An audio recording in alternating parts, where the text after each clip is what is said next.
When I was a young man growing up in New York City, I refused to pledge allegiance to the flag.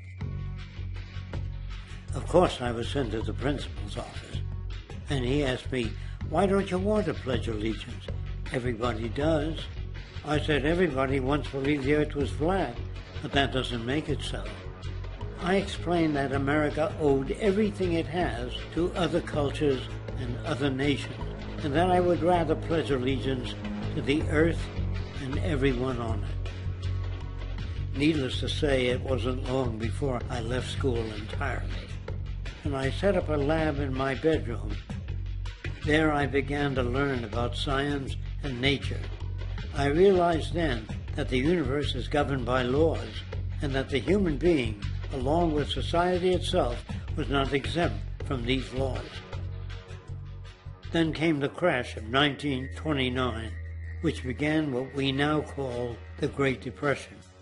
I found it difficult to understand why millions were out of work, homeless, starving, while all the factories were sitting there. The resources were unchanged.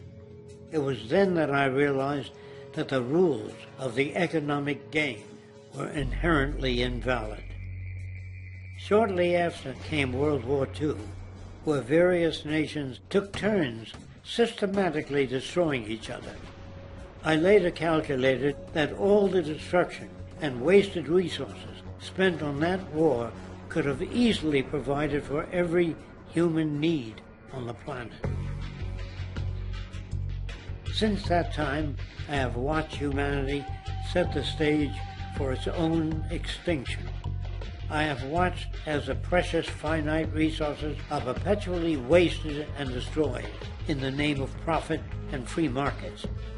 I have watched the social values of society be reduced into a base artificiality of materialism and mindless consumption.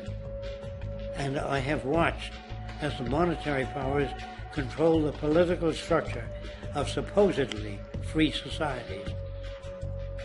I'm 94 years old now, and I'm afraid my disposition is the same as it was 75 years ago. This shit's got to go.